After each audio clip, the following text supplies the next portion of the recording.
પુરુષોત્તમ માસ 13મા દિવસની પવિત્ર કથા. ભગવાન પર અડગ વિશ્વાસ રાખનાર ભક્તની જીત.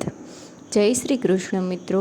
આજે પુરુષોત્તમ માસના પવિત્ર 13મા દિવસે આપણે એક એવો દિવ્ય કથા સાંભળવા જઈ રહ્યા છીએ જે આપણને શીખવે છે કે જીવનમાં કેટલાય દુઃખો આવે, લોકો આપણો સાથ છોડે, પરિસ્થિતિઓ મુશ્કેલ બને, પણ જો મનમાં ભગવાન પ્રત્યે સાચી શ્રદ્ધા અને વિશ્વાસ હોય તો ભગવાન ક્યારેય પોતાના ભક્તને એકલા નથી છોડતા. આ કથા છે એક ગરીબ પરંતુ સચ્ચા ભક્તની. ઘણા વર્ષો પહેલાં એક નાનકડા ગામમાં ગોપાલ નામનો ગરીબ બ્રાહ્મણ રહેતો હતો. તેમની પત્નીનું નામ ગૌરી હતું. બંને ખૂબ ધાર્મિક અને ભક્તિમય જીવન જીવતા હતા. તેમનું ઘર માટીનું હતું, ઘરમાં પૈસા નહોતા, ક્યારેક તો ભોજન પણ પૂરતું મળતું નહોતું, પણ તેમ છતાં તેઓ ભગવાન શ્રી કૃષ્ણની ભક્તિ ક્યારેય છોડતા નહોતા.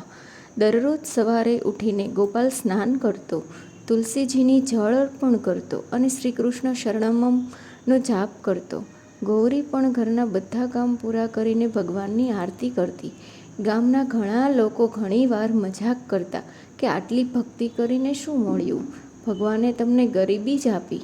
પણ ગોપાલ હંમેશા હસીને કહેતો, ભગવાન જે કરે તે સારા માટે કરે. એક દિવસ ગામમાં એક મહાત્મા આવ્યા. બધા લોકો તેમના દર્શન કરવા ગયા. ગોપાલ અને ગૌરી પણ ભક્તિભાવથી મહાત્માના ચરણોમાં નમ્યા. મહાત્માએ કહ્યું, હવે પુરુષોત્તમ માસ શરૂ થવાનો છે. આ મહિનો ભગવાન શ્રી હરિને અત્યંત પ્રિય છે. જે વ્યક્તિ આ માસમાં ભક્તિ, દાન, જાપ અને કથા કરે તેના જીવનના દુઃખો દૂર થાય છે. ગોપાલે તરત નક્કી કર્યું, હું આખો પુરુષોત્તમ માસ ભક્તિપૂર્વક ઉજવીશ. પણ સમસ્યા એ હતી કે ઘરમાં અનાજ નહોતું, પૈસા નહોતા. છતાં પણ તેણે વિશ્વાસ ન છોડ્યો. પુરુષોત્તમ માસ શરૂ થયો. ગોપાલ રોજ વહેલી સવારે નદીમાં સ્નાન કરવા જતો, ભગવાનનું નામ લેતો, દીવો પ્રગટાવતો અને ગરીબોને જેટલું બને એટલું દાન કરતો. એક દિવસ ગૌરીએ દુઃખી થઈને કહ્યું, ઘરમાં ખાવા માટે કંઈ નથી, આપણે શું કરવું? ગોપાલે શાંતિથી જવાબ આપ્યો, ભગવાન પર વિશ્વાસ રાખો, જેણે જન્મ આપ્યો છે તે ભોજન પણ આપશે. આ વાત સાંભળીને ગૌરીની આંખોમાં આંસુ આવી ગયા. તેને પોતાની પત્નીની ભક્તિ પર ગર્વ થયો. તે જ રાત્રે ભગવાન શ્રી કૃષ્ણે ગામમાં એક ધનિક વેપારીને સ્વપ્ન આવ્યું. સ્વપ્નમાં ભગવાને કહ્યું, મારા એક સાચા ભક્ત ગોપાલ મુશ્કેલીમાં છે, તમે તેની મદદ કરો. સવારે વેપારી તરત જ ગોપાલના ઘરે પહોંચ્યો. ગોપાલ આશ્ચર્યમાં પડી ગયો. વેપારીએ કહ્યું, મને ભગવાનનો આદેશ આપ્યો છે, હું તમારી સેવા કરવા આવ્યો છું. તે ઘણું જ અનાજ, કપડાં અને ધન લઈને આવ્યો. ગૌરી ભગવાનનો ચમત્કાર જોઈને રડી પડી. પણ કથા અહીં પૂરી થતી નથી મિત્રો. ભગવાન પોતાના ભક્તની પરીક્ષા જરૂર લે છે. થોડા દિવસ પછી ગામમાં વરસાદ પડ્યો. ઘણા લોકોના ઘરો તૂટી ગયા. ગોપાલનું નાનું ઘર પણ પડી ગયું. ગામના લોકો ફરી હસવા લાગ્યા. જો આટલી ભક્તિ પછી પણ ઘર ન બચ્યું.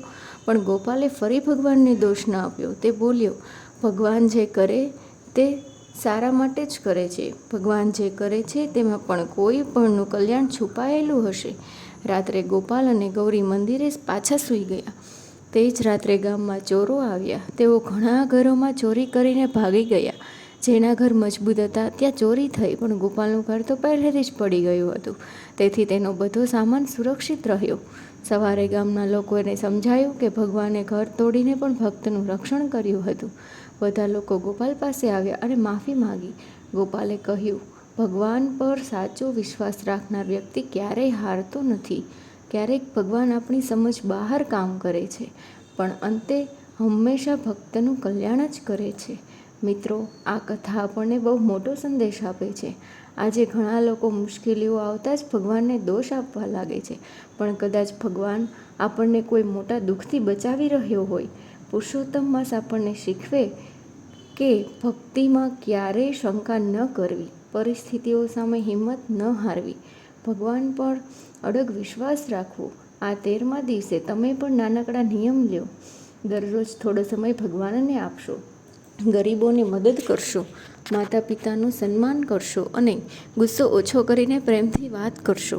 ભગવાન શ્રી કૃષ્ણ જરૂર પ્રસન્ન થશે.